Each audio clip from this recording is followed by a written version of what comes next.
2023 was certainly a stacked year when it came to fantastic video games. From new IPs to sequels for beloved blockbusters and cult classics alike, there were more standout titles to play than there were hours to play them. If you didn't have a backlog before, you certainly did after 2023. And that's just the AAA games. There was also a bumper crop of indie titles to get stuck into, provided you could find the time. From the Souls-like Metroidvania Blasphemous 2, to brilliantly unique puzzlers like Cocoon and Chants of Sennaar, to classic RPGs like Sea of Stars, there really was something for everyone. But what does the future hold? What delightfully different titles from smaller, more creative studios can we expect to see as 2024 marches ever onwards? Well, it's still early yet, so there's plenty of time for even more announcements to come in the future, but fear not, 2024 looks to be just as jam-packed with brilliant, bizarre and beautiful indies as last year. Before we get into it though, we'd like to take this opportunity to thank the sponsor of today's video, TurboKid, the Metroidvania platformer coming to PC very soon. More on that in a moment, but click the link in the description to check it out. I'm Ashton from Triple Jump, and here are 10 great indie games still to come in 2024. Number 10, Manor Lords, the 26th of April. The only game on this list to have a solid release date, Manor Lords is an upcoming medieval strategy game which appears to share a fair percentage of its DNA with the likes of the Total War and Age of Empires series. Stepping into the role of, you guessed it, a Manor Lord, players will oversee their village as it grows from a humble collection of shacks to a bustling city and the economic heart of their country. They will also need to be prepared to defend themselves, as not everyone in the region will be happy with their expanding borders. Lovingly created in Unreal Engine 4 and based on the real-life architecture of 14th century Franconia, Manor Lords looks stunning and is absolutely dripping in medieval detail, right down to the muddy streets. While enormous battles, whose outcomes are dictated by positioning, morale, troop fatigue, and even the weather, as much as the player's cunning tactics, are certainly a sight to behold, the majority of time playing the game will be spent building and maintaining your village. Good thing the city building mechanics look so darn fun. A gridless organic system allows for almost complete freedom of placement and design. This is definitely one for the SimCity fans who think technology peaked with the horse-drawn plough. Number 9, TurboKid.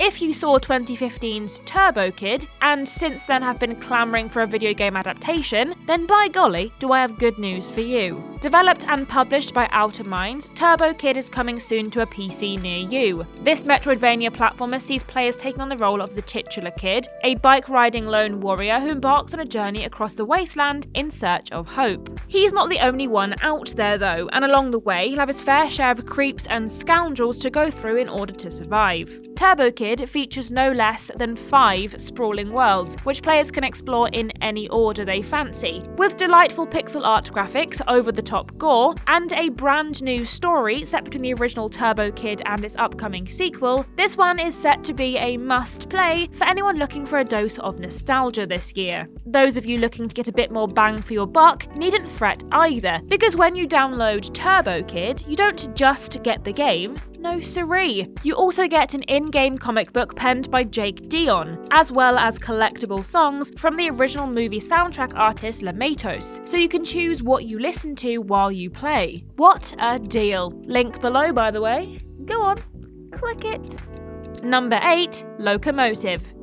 A fan of both mystery and intrigue and over-the-top cartoonish escapades, ever wanted to take part in an Agatha Christie-esque murder mystery on a speeding train, only with more slapstick punch-ups and nonsensical mishaps? Then Locomotive is the indie game for you. Set aboard the prestigious Roos Express, players will take control of 3 eclectic characters, Arthur Ackerman, Herman Merman, and Diana Osterhagen, as they attempt to solve the mystery of the sudden assassination of Lady Unterwald, and get into all sorts of mischief along the way. Taking the form of a nostalgic point-and-click adventure, complete with charming retro pixel art graphics, players must explore the luxurious steam train from top to bottom, clicking on anything that looks out of place, solving tricky but not too taxing puzzles, and speaking with a wide cast of quirky characters as they hunt for the killer. This game looks perfect for those who fell in love with these silly antics and bizarre puzzles of The Secret of Monkey Island or Day of the Tentacle, and have been looking for something new but just as bonkers to scratch that nostalgic itch. The best part is, while those older games could leave players stuck for hours on ludicrous puzzles, Locomotive includes an in-game hotline its characters can call for hints. Talk about first-class service, eh?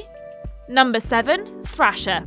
Ever wondered what it would be like to go fishing whilst hallucinating? If you answered yes, then A, we're deeply worried about you, and 2, Thrasher might be just what you're looking for. From the mind of the artist and composer behind Thumper, a similarly psychedelic rhythm-action rollercoaster of a game, Thrasher is described as a mind-melting cosmic racer, and looks just as insane and visually overstimulating as that would suggest. Taking control of an iridescent rainbow come to life, known in-game as a space eel, players are tasked with guiding their alien avatar through dreamlike kaleidoscopes and nightmarish hellscapes in order to evolve from a minuscule worm to a cosmic megabeast. And if you understood any of that, then I applaud you because I am totally lost. Evolution will apparently involve swooping, dashing and thrashing across the void at breakneck speed, all the while avoiding or smashing straight through obstacles as players rank up combo points on their way to take on bigger and badder bosses. And if those colours, pulsing lights and beating sounds looked crazy enough on a flat screen, remember, this is a VR game. Best avoid if you're prone to headaches or nausea. Number 6. Baby Steps. Bennett Foddy is a strange but interesting man, with a penchant for bizarre games and overly complicated control schemes. A student of philosophy and former bassist for the band Cut Copy, he began developing games on the side while studying for his PhD, really starting to make me feel like a bit of an underachiever here. He's best known for QWOP and Getting Over It with Bennett Foddy, but this year he has something new to unleash upon the unsuspecting world: a literal walking simulator. Baby Steps is what would happen if you squished QWOP and Getting Over It together and made a game out of the goop that remained. It puts players in the soiled onesie of Nate, a lazy, unemployed no-hoper who one day realises something remarkable. He can walk by putting one foot in front of the other. What follows should be a relaxing trek along a mountainside, but is, in fact, a tedious test of player patience and skill. Think Death Stranding's balanced-based traversal taken to the next level. Baby Steps boasts fully simulated physics-based walking, meaning every step must be individually placed by the player, every leg muscle manoeuvred just right, otherwise it's tumble time. This is definitely not a game for the easily infuriated. It does, however, promise non-collectible hats, whatever that means. Number 5. Dead Static Drive. This game's tagline is Grand Theft Cthulhu, which should tell you everything you need to know about this upcoming isometric survival horror's whole deal. Despite its painterly visuals, Dead Static Drive promises to be a tense and truly heart-stopping experience. Set in a Lovecraft meets Lynch version of 1980s Americana, players will need a fast car and plenty of fuel if they ever hope to reach the end of this apocalyptic road trip. Stealing cars and gassing up, just make sure to park close enough to the petrol pump to avoid looking like an apocalyptic fool, and avoiding terrifying underground tentacle monsters is the name of the game here. Not to mention the long-legged eldritch horrors waiting to gobble you up should you stray too far from the road. In between running and driving for their lives, players should expect to sneak and scavenge for supplies and befriend or shoot dead anyone who crosses their path. You know, the usual end-of-the-world affair. This is definitely a game for those survival horror fans who've been struck with a case of wanderlust. There's a whole fallen America to explore out there, but you'd better be quick. There's no stopping these monsters, so you'd better make the most of the time you've got left. Cheery. Number 4. Ete.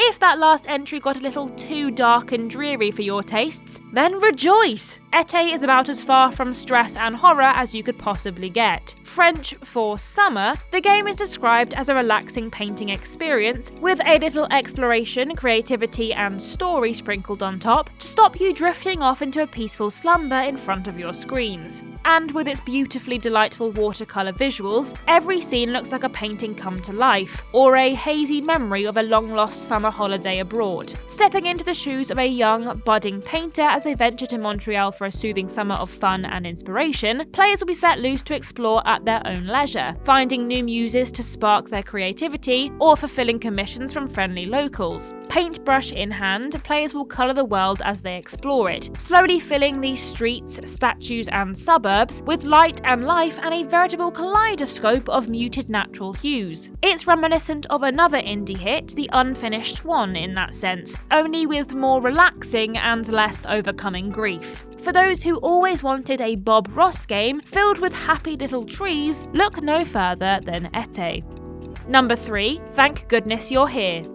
Did you watch our video on 10 games that revel in their Englishness, but thought none of them lent into the absurd side of Great Britain enough? Do you have a fondness for slapstick comedies of old, the kind they can't show you on the BBC anymore? Or do you just love Yorkshire? Then maybe, just maybe, Thank Goodness You're Here is the game for you. From the creators of Untitled Goose Game, Thank Goodness You're Here takes the wacky and chaotic tomfoolery that makes the game great and throws in more Britishness than a full English slathered in Marmite and more double entendres than a Carry On film. And if that sounds like something you'd enjoy, then this comedy slap format is going to be right up your alley. Players will step into the shoes of a diminutive and oddly tinged travelling salesman as he explores the bizarre northern English town of Barnsworth, meeting the locals, doing odd jobs, and generally making a nuisance of himself. Like a Where's Wally scene come to life, every part of town is overflowing with creatively animated kooky characters just going about their business, until said business is inevitably interrupted by the players' antics. US players may need to turn the subtitles on if they want to make heads or tails of the thick Yorkshire accents though. Number 2, The Plucky Squire. The Plucky Squire is perhaps the most joyous and charming game set to come out this year. A literal storybook come to life, this cute and colourful adventure is a mix between 2D old Zelda-esque exploration of a fantasy realm and 3D Little Big Planet-esque platforming in the real world, using toy blocks, rulers and plush toys as walkways and ramps. Join Jot, the titular Plucky Squire, as he, along with his friends Violet, Thrash and Pip the Mouse, explore the bright cartoonish pages of their book, literally jumping from page to page as they go. Until, that is, the wicked wizard Humgrump realises the only way he can win and take over the kingdom is to kick the hero destined to stop him out of the book. At that point, players are thrust into the third dimension and must battle all manner of bugs and baddies as they attempt to stop Humgrump once and for all. The best part is, players can hop between dimensions on the fly. See a child's drawing or cartoon emblazoned mug in the real world, you can jump right on in and experience the game from an entirely new perspective. With a story that involves boxing badgers and flinging coconuts at dragons, this game should be fun for all the family.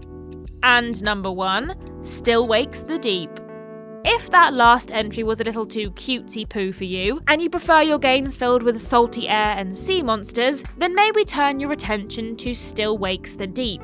From the Chinese Room, creators of Amnesia, A Machine for Pigs, and Everybody's Gone to the Rapture, this upcoming horror game looks unsettling in all the right ways. Set on an isolated oil rig off the coast of Scotland in 1975, disaster strikes, a tumultuous storm hits and players are left to pick up the pieces, and save their crew as unknowable horrors emerge from the swirling mists and salt spray. Lovers of Lovecraftian weirdness should keep an eye on this one, as it's set to take the world building, writing and audio the Chinese Room does so well, shove it full of tentacles and nightmares, and turn the whole thing up to 11. Beautifully realised graphics and top-notch voice acting bring the world to life, only for that reality to quickly fall apart and dance on the very edge of madness. With no weapons, no powers, and no one coming to save them, players will need to use all their wits and have nerves of steel if they ever hope of surviving this one and seeing the credits crawl. The trailer alone is too spooky for me.